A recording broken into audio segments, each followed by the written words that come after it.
ونصلي على رسوله الكريم أما بعد فأعوذ بالله من الشيطان الرجيم بسم الله الرحمن الرحيم إن الصلاة تنهى عن الفحشاء والمنكر ولذكر الله أكبر واللہ یعلم ما تصنعون۔ اللہ تبارک و تعالی اپنے کلام عظیم میں ارشاد فرما رہا ہے کہ بے شک نماز برائیوں سے اور بے حیائی کی باتوں سے بچاتی ہے، اور اللہ کا ذکر سب سے زیادہ بڑی چیز ہے، اور اللہ وہ سب کچھ جانتا ہے جو تم کرتے ہو۔ اللہ تبارک و تعالی نے ایمان کے بعد جو سب سے پہلے اپنے بندوں پر فرض کیا ہے وہ 5 وقت کی نماز ہے، اور میدان محشر میں بھی سب سے پہلے جس عمل کا حساب ہوگا وہ نماز ہی ہوگی۔ روز محشر کے جاں گداز بود اولیں پرسش نماز بود۔ روز محشر کا دن، روز محشر جسے محشر کا دن کہتے ہیں، روز کے معنی فارسی میں دن کے آتے ہیں، تو روز محشر کہہ لو یا محشر کا دن کہہ لو۔ جیسے ہم کہتے ہیں زینہ عنایت خاں، تو چاہیں زینہ عنایت خاں کہہ لو یا عنایت خاں کی سیڑھیاں کہہ لو، لیکن زینہ عنایت خاں کی سیڑھیاں دونوں کہنا یہ غلط ہے ادب کے لحاظ سے۔ بہرحال تو محشر کا جو دن ہے، جب اللہ تبارک و تعالی اپنے بندوں سے حساب و کتاب لے رہا ہوگا، تو فارسی کا شاعر کہتا ہے کہ اس دن گرمی سے جانیں پگھل رہی ہوں گی، اور سب سے پہلے بندوں سے یہ پوچھا جائے گا کہ میں نے تمہارے اوپر 5 وقت کی نماز فرض کی تھی، وہ بھی تم نے ادا کی تھی یا نہیں کی تھی؟ جب اس میں حساب مکمل ہو جائے گا تب دوسری باتیں پوچھی جائیں گی، اور وہیں پر کمی رہ گئی تو وہیں اٹک کر رہ گیا بندہ۔ اب اس کا کیا انجام ہو یہ اللہ جانے اور اللہ کے بندے جانے، ورنہ حدیثوں میں بڑے بڑے سخت عذابوں کی وعید بیان کی گئی ہے، اور یہ بتایا گیا ہے کہ اگر اللہ وہاں پکڑ فرما لے تو ایک ایک نماز کے بدلے نہ جانے کتنے سال جہنم کی آگ میں جلنا پڑے۔ یہ اللہ کا کرم ہے کہ وہ اپنے بندوں کے فرائض کو ان کی نفلی عبادتوں سے بھی پورا فرما دیتا ہے۔ حضور نبی اکرم صلی اللہ علیہ وسلم نے ارشاد فرمایا کہ اگر کسی کے فرض نماز میں کوئی کمی ہوگی تو یہ دیکھا جائے گا کہ اس نے کبھی نفل نماز بھی پڑھی تھی۔ تو بڑا اچھا کرتے ہیں وہ اللہ کے بندے جو مبارک راتیں آتی ہیں، شب برات آتی ہے، شب قدر آتی ہے، محرم کی شب آتی ہے، تو لوگ زیادہ سے زیادہ نفل پڑھ لیتے ہیں، تو یہ بھی میدان محشر میں کام آ جائیں گے۔ حضور صلی اللہ علیہ وسلم فرماتے ہیں کہ اس کے فرائض کی کمی اللہ نفلی عبادت سے پوری فرما دے گا۔ ایسے ہی کسی کے زکوٰۃ کی ادائیگی میں کوئی کمی ہوگی تو جو نفلی صدقے کرتا رہتا تھا اللہ تعالیٰ اس سے کمی پوری فرما دے گا، اور باقی اعمال کا بھی یہی حال ہوگا۔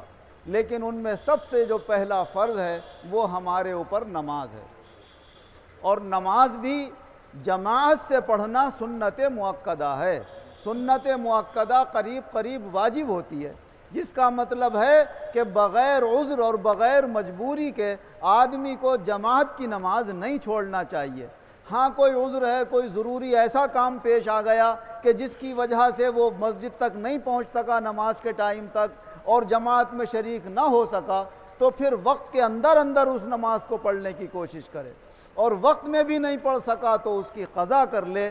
نماز کسی حال میں معاف نہیں ہے، جیسے قرض معاف نہیں ہوتا ہے جب تک ادا نہ کیا جائے، ایسے ہی فرض معاف نہیں ہوتا ہے جب تک کہ اسے ادا نہ کیا جائے۔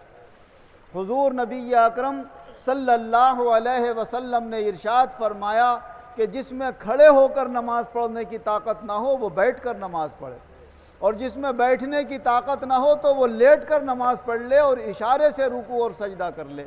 تو نہ لیٹنے کی حالت میں معاف ہے، نہ بیٹھنے کی حالت میں معاف ہے، کسی حالت میں بھی نماز معاف نہیں ہے۔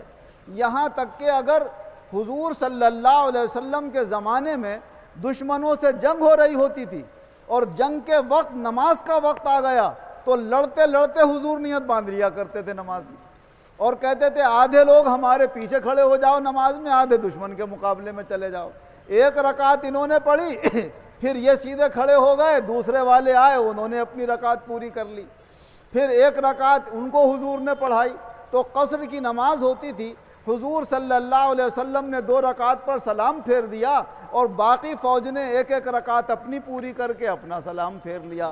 تو جب ایسی حالت میں جب جانوں کے جانے کا خطرہ ہے اس وقت بھی نماز معاف نہیں ہے تو یہ کتنا اہم فریضہ ہے۔ حضور نبی اکرم صلی اللہ علیہ وسلم میں مرض الوفات میں بھی جب حضور دنیا سے تشریف لیے جا رہے ہیں اور کمزوری آپ کو کافی لاحق ہو گئی ہے، تو تب بھی آپ جب تک یہ ہمت رہی کہ 2 آدمیوں کے کندھے پر ہاتھ رکھ کے گھسٹتے ہوئے مسجد کو چلے جائیں، اس وقت تک بھی آپ نے مسجد میں جا کر نماز ادا فرمائی اور گھر کے اندر نماز ادا نہیں فرمائی، اور امت کو یہ سبق دیا کہ دیکھو تم تو تھوڑے تھوڑے بہانوں سے جماعت چھوڑ سکتے ہو، مگر تمہارے رسول صلی اللہ علیہ وسلم نے تو ایسی مشکل وقت میں بھی نماز کو نہیں چھوڑا۔ حضرت عائشہ صدیقہ رضی اللہ عنہ روایت فرماتی ہیں کہ جب بالکل 2-4 ہی دن دنیا سے جانے میں باقی رہ گئے حضور کے، تو حضور صلی اللہ علیہ وسلم نے ظہر کی نماز کا وقت تھا، پوچھا بھائی کیا نماز ہو گئی؟ کہا نہیں یا رسول اللہ، مسجد میں لوگ آپ کا انتظار کر رہے ہیں کہ آپ جا کر پڑھا دیں۔ کہا اچھا لاؤ پانی لاؤ۔ غسل کیا، بے ہوشی ہو جا رہی تھی، بار بار ہوش آیا تھا تو پوچھا تھا، کہا لاؤ پانی لاؤ۔ غسل کیا، غسل کر کے ابھی اٹھنا ہی چاہتے تھے، پھر بے ہوشی طاری ہو گئی۔ تھوڑی دیر کے بعد پھر ہوش آیا، بھائی لوگوں نے نماز پڑھ لی؟ کہا حضور نہیں پڑھی، ابھی آپ کا انتظار کر رہے ہیں۔ کہا پھر پانی منگایا اور پھر غسل کیا، پھر اٹھنا چاہا، پھر بے ہوشی طاری ہو گئی۔ 3 مرتبہ آپ نے غسل کیا، جب 3 مرتبہ کے بعد بے ہوشی طاری ہو کر ہوش آیا تو فرمایا اچھا بھائی ابو بکر سے کہہ دو وہ نماز پڑھا دے۔ تو پھر حضرت ابو بکر صدیق رضی اللہ عنہ ان دنوں نماز پڑھاتے رہے جب حضور صلی اللہ علیہ وسلم کے لاغری اور کمزوری کا یہ عالم رہا۔ تو کیسی حالت ہے، 2-2 3-3 بار بے ہوشی طاری ہو رہی ہے، مگر پھر بھی آپ ہمت یہ کر رہے ہیں کہ کسی صورت سے مسجد میں چلا جاؤں اور مسجد میں جا کر نماز ادا کر لوں۔ سب سے زیادہ حضور نبی اکرم صلی اللہ علیہ وسلم جماعت کی نماز پڑھنے والوں سے بہت خوش ہوتے تھے۔ ایک مرتبہ یہی آخری وقت ہے حضور صلی اللہ علیہ وسلم کا، حضرت ابو بکر صدیق رضی اللہ عنہ نماز پڑھا رہے ہیں، آپ نے پردہ ہٹا کر دیوار کے قریب تھی مسجد، جھانک کر دیکھا تو بڑے خوش ہوئے کہ الحمدللہ میرے نائب تیار ہو گئے اور وہ جماعت کے ساتھ نماز پڑھ رہے ہیں اور پڑھا رہے ہیں۔ تو وہ حضور صلی اللہ علیہ وسلم کی خوشی کا عجیب عالم تھا۔ صحابہ رضی اللہ عنہم نے بھی مڑ کر دیکھا تو حضور کو دیکھنے لگے، نمازیں بھول گئے لوگ اپنی، کہا رہے حضور صلی اللہ علیہ وسلم کا دیدار ہو گیا اس وقت، اور کسی کی نماز خراب نہیں ہوئی، سب نے دیدار بھی کیا اور اسی حال میں نماز بھی ادا فرمائی۔ حضور نبی اکرم صلی اللہ علیہ وسلم نے ارشاد فرمایا کہ جو لوگ بلا ضرورت بغیر کسی مجبوری کے اپنے گھروں میں نماز پڑھ لیتے ہیں اور مسجد میں باوجود جا سکنے کے نہیں جاتے ہیں، تو میرا دل یہ چاہتا ہے کہ کسی سے کہوں کہ تو نماز پڑھا اور میں چند جوادوں کو لے جا کر سوکھی ہوئی لکڑیوں کے گٹھے ان کے گھروں پر ڈال کر آگ لگا دوں اور ان گھروں کو جلا دوں جس میں لوگ نکلنا نہیں چاہ رہے ہیں جماعت کی نماز کے لیے۔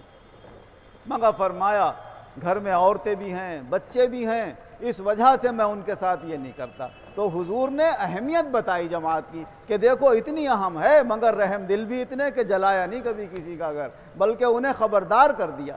اور حضور صلی اللہ علیہ وسلم کے صحابہ فرماتے ہیں کہ حضور کے زمانے میں تو کوئی شخص بھی جس نے صرف دکھانے کو بھی کلمہ پڑھ لیا، جسے منافق کہتے ہیں، دل میں کفر چھپا ہوا ہے مگر سامنے سے کسی مصلحت سے مسلمان ہو گیا، فرمایا نماز وہ بھی پڑھتا تھا، وہ بھی نماز ایک ٹائم کی نہیں چھوڑ سکتا تھا۔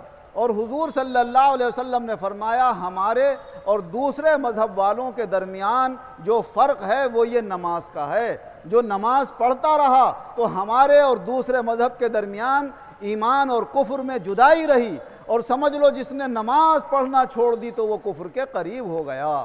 یہ نماز کی اہمیت حضور نبی اکرم صلی اللہ علیہ وسلم نے بیان فرمائی۔ آج امت اس اہمیت سے بہت غافل ہے، چھوٹے موٹے مسائل میں بحث و مباحثے، اس نے یہ کہا، وہ مذہب والے یہ کہتے ہیں، بریلوی یہ کہتے ہیں، دیوبندی وہ کہتے ہیں، بیٹھکوں میں بیٹھے ہیں لوگ، ہوٹلوں میں بیٹھے ہیں، چائےوں میں، اس پہ بحثیں ہو رہی ہیں، نماز ایک ٹائم کی نہیں پڑھ رہے ہیں۔ تو یہ بحثیں کام آنے والی نہیں ہیں۔ جو جیسا کرے گا اللہ کے یہاں وہ خود سمجھے گا کیا اچھا ہے کیا برا ہے۔ ہمارے اوپر کیا ذمہ داری ہے، ہم اپنی اپنی ذمہ داری پوری کرتے رہیں، ہم کسی کے ذمہ دار نہیں ہیں۔ اللہ تعالیٰ آخرت میں حساب لینے والا ہے، ہم دنیا میں کسی سے حساب نہیں لے سکتے۔ ہم دن بھر میں رات میں بیٹھ کر اپنی ذات کا محاسبہ کریں روزانہ کہ ہم نے دن میں کتنی اچھائیاں کی، کتنی برائیاں کی، اللہ رسول کا کہاں تک کہنا مانا، اپنے نفس اور شیطان کے کہنے پر کہاں تک چلے، اور پھر محاسبہ کر کے حساب لگا کے اللہ سے اپنے گناہوں کی توبہ کریں، اور اللہ سے یہ دعا مانگیں کہ اللہ ہمیں زیادہ سے زیادہ گناہوں سے بچنے کی توفیق عطا فرما اور نیک راستے اختیار کرنے کی توفیق عطا فرما۔ اللہ یہ ہم سب مسلمانوں کو توفیق عطا فرمائے۔ آمین وآخر دعوانا ان الحمدللہ رب العالمین۔ الحمدللہ رب العالمین والعاقبۃ للمتقین والصلاة والسلام علی خیر خلقہ محمد وآلہ واصحابہ اجمعین۔